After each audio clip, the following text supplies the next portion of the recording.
mempresentasikan lanjutan dari yang sebelumnya mengenai aplikasi Not. Nah, akan dimulai oleh Ricky. Baik, saya Ricky Octavianus akan menjelaskan tentang identifikasi target. Yang pertama itu ada usia. Aplikasi to-do list ini ditujukan untuk kelompok usia. Untuk yang pertama ada remaja dari 15 sampai 18 tahun, di mana remaja ini membutuhkan aplikasi untuk mengatur jadwal belajar, pekerjaan, ujian, dan lain-lain. Yang kedua itu ada mahasiswa umur 18 sampai 25 tahun. Mahasiswa ini menghadapi banyak aktivitas seperti tugas kuliah, organisasi, skripsi, dan magang, sehingga mereka membutuhkan aplikasi to-do list ini untuk mengingatkan mereka. Selanjutnya ada pekerja muda dari umur 25 sampai 35 tahun. Kelompok ini memerlukan aplikasi ini untuk mengatur pekerjaan kantor, jadwal rapat, proyek freelance, dan lain-lain. Selanjutnya ada dewasa dari umur 35 sampai ke atas, di mana penggunaan ini biasanya mengelola pekerjaan sekaligus urusan rumah tangga. Selanjutnya yang kedua ada kebutuhan. Berdasarkan karakteristik pengguna, kebutuhan utama aplikasi dari to-do list ini sebagai berikut diidentifikasi. Yang pertama ada manajemen prioritas, yaitu kemampuan untuk memilah tugas berdasarkan tingkat kepentingan dan urgensi. Yang kedua ada pengingat atau reminder dalam bentuk notifikasi agar pengguna tidak melupakan tugas penting yang sudah mereka buat. Selanjutnya ada sinkronisasi antar perangkat untuk memastikan akses data yang konsisten di HP, tablet, maupun laptop. Selanjutnya ada antarmuka yang sederhana dan intuitif, dan integrasi eksternal dengan kalender, email, maupun cloud storage untuk mendukung aktivitas akademik maupun profesional. Yang ketiga ada keterbatasan. Keterbatasannya ini perlu diperhatikan dalam perancangan aplikasi, yaitu ada waktu pengguna terbatas sehingga proses data harus cepat dan efisien. Yang kedua ada atensi pengguna terbagi sehingga tampilan harus ringkas dan tinggi dan tidak membingungkan. Yang ketiga ada keterbatasan perangkat, terutama bagi pengguna dengan smartphone spesifikasi menengah. Aplikasi harus ringan, hemat daya, dan digunakan secara offline. Yang keempat ada kebiasaan pengguna, di mana tidak semua orang terbiasa mencatat atau mengatur jadwal. Oleh karena itu, aplikasi perlu memberikan motivasi tambahan melalui fitur gamifikasi atau proses tracking. Yang keempat, ada konteks penggunaan. Aplikasi ini digunakan dalam berbagai konteks. Ada 5, yang pertama ada lingkungan akademik. Misalnya mahasiswa mengatur jadwal kuliah, tugas, dan diskusi kelompok. Ada lingkungan kerja di mana profesional menggunakan aplikasi untuk manajemen proyek, rapat, dan kolaborasi tim. Ada konteks pribadi dan rumah tangga, seperti pengaturan jadwal belanja, kegiatan keluarga, dan aktivitas lainnya. Ada mobile first, aplikasi harus responsif dan cepat diakses melalui smartphone, terutama saat penggunaan sedang berpergian.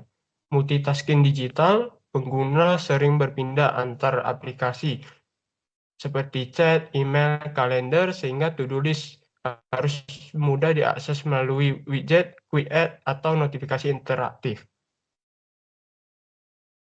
Saya Steven, saya akan melanjutkan presentasi mengenai analisis faktor manusianya. Yang pertama itu adalah faktor kognitif. Manusia memiliki keterbatasan dalam mengingat tugas. Jadi, perlu yang namanya ingatan eksternal. Pengguna juga sering melakukan multitasking sehingga antarmuka itu harus sederhana, jelas, dan tidak membingungkan. Tingkat pemahaman pengguna berbeda-beda sehingga aplikasi harus menyediakan desain intuitif dan fitur onboarding. Aplikasi juga perlu membantu pengambilan keputusan dengan mengampilkan prioritas tugas melalui label, warna, atau kategori. Yang kedua itu adalah faktor sosial. Pengguna membutuhkan fitur kolaborasi seperti berbagi daftar tugas atau menugaskan pekerjaan kepada orang lain. Nah, aplikasi dapat memfasilitasi interaksi sosial melalui laporan progres atau fitur berbagi pencapaian. Integrasi dengan platform komunikasi, misalnya email atau kalender, akan memudahkan kolaborasi dan koordinasi. Norma sosial digital mendorong pengguna untuk saling berbagi progres, sehingga fitur ini sebaiknya tersedia sebagai opsi. Yang ketiga itu adalah faktor emosional. Motivasi pengguna sering menurun setelah beberapa waktu, sehingga perlu ada elemen gamifikasi, misalnya streak. Nah, rasa puas pengguna dapat ditingkatkan dengan animasi sederhana atau efek visual saat tugas sedang dicentang. Tampilan tugas yang terlalu banyak dapat memicu stres, sehingga aplikasi harus menyediakan fitur atau pengelompokan tugas. Pemberian laporan pencapaian mingguan atau pesan apresiasi dapat meningkatkan rasa percaya diri dan motivasi. Yang keempat itu adalah faktor fisik. Sebagian besar pengguna mengakses melalui smartphone, sehingga desain harus mobile friendly dengan tombol besar dan navigasi yang sederhana. Elemen interaksi tidak boleh terlalu kecil atau berdekatan, agar mudah digunakan termasuk oleh pengguna keterbatasan motorik.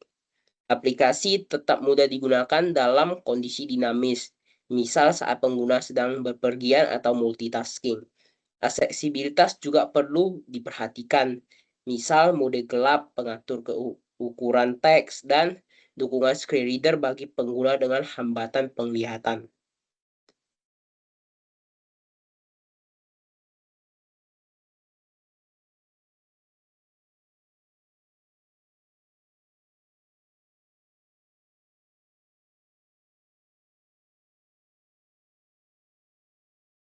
Oke, saya akan mempresentasikan mengenai multi-view interaktif app dengan MVC. Nah, ini ada MVC dari aplikasi kami. Nah, diagram ini menunjukkan bagaimana aplikasi ini bekerja dan dibagi menjadi 3, yaitu view, control, dan model. Nah, view ini adalah bagian langsung dilihat dari disentuh pengguna, seperti layar login, home, edit text, kalender, dan lain-lain. View ini cuma menampilkan tampilan dan menakar apa pengguna lakukan. Misalnya ketika pengguna menekan tombol atau mengetik sesuatu, view tidak memikirkan logika apapun. Dia hanya melapor pada controller. Nah, yang kedua itu adalah kontrol menerima laporan itu. Kontrol ini seperti otak aplikasi yang memutuskan harus ngapain. Nah, kalau pengguna menambah teks, login, memilih fitur, atau menekan strict, semua itu masuk dulu ke controller. Setelah itu, controller akan meminta data ke model atau menyuruh model memperbarui sesuatu. Nah, model ini adalah tempat data dan logika utama disimpan. Ini termasuk data user, daftar tugas, kategori, filter, atau strict. Nah, ketika controller meminta data, model memberikannya. Ketika controller ingin mengubah sesuatu, model yang menyimpan perubahan itu. Begitu model selesai bekerja, ia memberi data kembali ke controller, lalu controller menyuruh view untuk memperbarui UI. Hasil akhirnya tampilan berubah sesuai data baru. Jadi alurnya seperti user ke view, ke control, ke model, terus ke control lagi, ke view lagi, dan kembali ke pengguna. Tabel domain state dan UI state. User login status, data seperti user ID dan user email termasuk domain state karena itu data inti, sedangkan loading spinner atau login error zone cuma tampilan visual, jadi UI state. Task list, daftar tugas task adalah domain state karena berisi data sesungguhnya, tapi kalau tugasnya sedang dipilih atau diperluas tampilannya select task UI, expand task itu UI state. Filter yang memengaruhi data seperti kategori atau tanggal masuk dalam domain state. Panel filter yang terbuka atau tombol yang aktif hanya UI state. Kalender month, bulan dan tahun kalender month, kalender year adalah domain state. Tapi drop down kalender yang terbuka itu UI state. Task finishing, jumlah streak dan tanggal terakhir selesai adalah domain state. Animasi efek seperti api hanya UI state. Form input sebelum disubmit, input seperti judul atau tanggal masih UI state, setelah dikirim dan tersimpan baru jadi domain state. Navigation, halaman yang sedang aktif atau current view cuma memengaruhi tampilan jadi UI state. Atau light mode, pilihan tema yang disimpan adalah domain state, tapi tombol yang ditekan itu UI state. Berikut saya Sorenadio Pak Arif akan menjelaskan tentang 5 keputusan desain abu-abu. Mengapa masuk model atau tetap di UI? 1. Selectors kategori untuk filter. Ini merupakan termasuk model. Alasannya, 1. Filter mempengaruhi apa yang ditampilkan text list. Ini bukan hanya estetika, tapi logika aplikasi.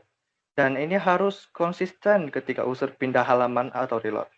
Kedua, current active view yang berkategorikan home calendar streak, termasuk dalam UI. Alasan mengapa? Ini state navigasi, bukan data inti aplikasi. Kedua, tidak perlu disimpan di BN maupun presiden model. Ketiga, calendar month and years selected. Ini termasuk model. Alasannya, deterministic terhadap data teks yang tampil. Dua, jika user berpindah view lalu kembali, bulan harus tetap sama. Ini bagian dari domain filtering waktu. Keempat, task form input yang berkategorikan title kategori date sebelum diklik untuk membuat sebuah task, termasuk dalam UI. Alasan mengapa? Karena belum dianggap data valid sebelum user klik tombol sumbit.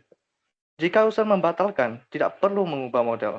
Ini termasuk ephemeral UI state. 5. Straight view animation yang berupa icon API yang berwarnakan merah atau orange. Ini termasuk UI. Alasannya yang domain adalah strict count. Animasi, warna, icon hanyalah representasi visual. 3. Tidak membutuhkan penyimpanan secara permanen. Sekian dari presentasi kami. Terima kasih.